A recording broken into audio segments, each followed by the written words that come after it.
нимҳимоятгари 17-солаи мунтахаби Россия Абдулло Ҷебов, ки зодаи Тоҷикистон мебошад, бо бошгоҳи Ростов шартнома ба имзо расонид.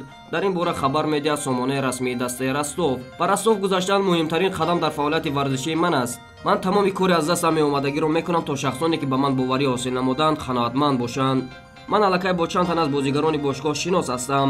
масалан бо Артур Максецов мо пештар дар мактаби варзишии бошгоҳи Зенит бозӣ мекардем, гуфт Абдулло дар мусоҳибааш бо рӯзноманигорон. ҳимоятгари канории мунтахаби Тоҷикистон Муҳаммадҷон Раҳимов футболбози озод шуд.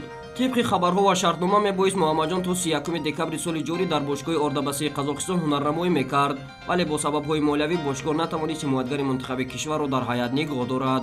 баъди ҳунарнамоии хуб ва дидании Муҳаммадҷон Раҳимов ва чанд тан аз бозигарони мунтахаби кишвар ва бошгоҳи Истиқлол, ки дар бозиҳои қоравӣ нишон доданд, ба онҳо клубҳои бузурги қора мароғ зоҳир намуда буданд. Муҳаммадҷон ҳам баъди ин рақобатҳои қоравӣ ба бошгоҳи Ордабасии Қазоқистон пайваста буд. Муҳаммадҷон дар ҳайати бошгоҳи қазоқистонӣ ҳамагӣ 3 бозӣ гузаронидааст.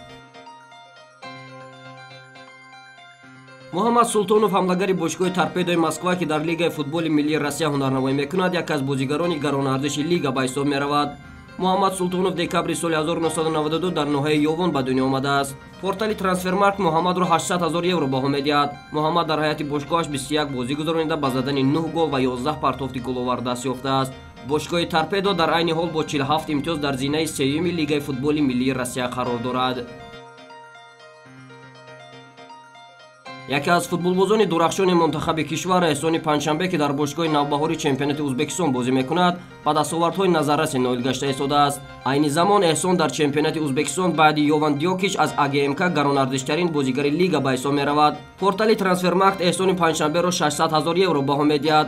арзиши Дёкич бошад 750 000 евро аст. Эҳсон дар ҳайати навбаҳор 30 вохӯрӣ гузаронида ба задани 3 гол ва 2 партофти головар даст ёфтааст.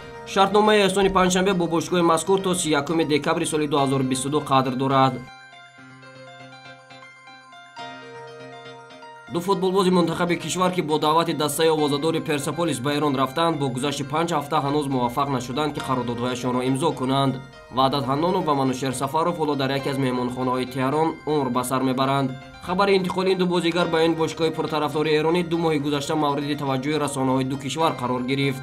Манушер Сафаров ва Ваҳдат Ҳаннонов дар муддати ҳузури худ дар Эрон бо дастаи Персеполис дар тамрин иштирок карданд ва дар чанд бозии дӯстона ҳам бо либоси ин тим ба майдон рафтанд. Ваҳдат Ҳаннонов ба расонаҳои эронӣ гуфтааст, ки зиндагӣ дар Теҳрон хуб аст. аслан эҳсоси ғарибӣ намекунам. мо аз як решаем ва фарқе байни фарҳанги Эрон ва Тоҷикистон нест. Манушер Сафаров ба рӯзномаи эронии Фарҳангиён гуфтааст, масъулини Персеполис ваъда доданд, ки ҳарчи зудтар ин мушкилӣ ҳал мешавад ва мо ҳам шоҳидем, ки талошашонро мекунанд. дури аз мусобиқаҳо ба бозикунон зарба мезанад, аммо дар бозиҳои дӯстона дар шароити мусобиқа қарор мегирем, то ба зудӣ битавонем ба Персеполис кӯмак кунем. бинобар баробар накардани ҳисобҳо бо сармураббии пешини Персеполис аз Аргентина, ин бошгоҳ аз ҷалби бозикунони нав маҳрум шуда буд. рӯзи душанбеи 13 декабр дар ниҳоят эълом шуд, ки ин қарзҳо пардохт шудааст ва интизор меравад, ки равзанаи нақлу интиқолоти Персеполис рӯзи ҷумъа боз шавад. қаблан портали Трансфермаркт хабар дода буд, ки ҳар ду футболбози тоҷик ба Персеполис мегузаранд ва қарордоди онҳо то 30 июни соли 2024 ба имзо расидааст. Ҳаннонов 150 000 евро ва Сафаров 175 000 евро нархгузорӣ шудаанд. дар сурати имзои қарордод Манушер Сафаров ва Ваҳдат Ҳаннонов нахустин намояндагони футболи тоҷик дар Лигаи бартари Эрон хоҳанд буд.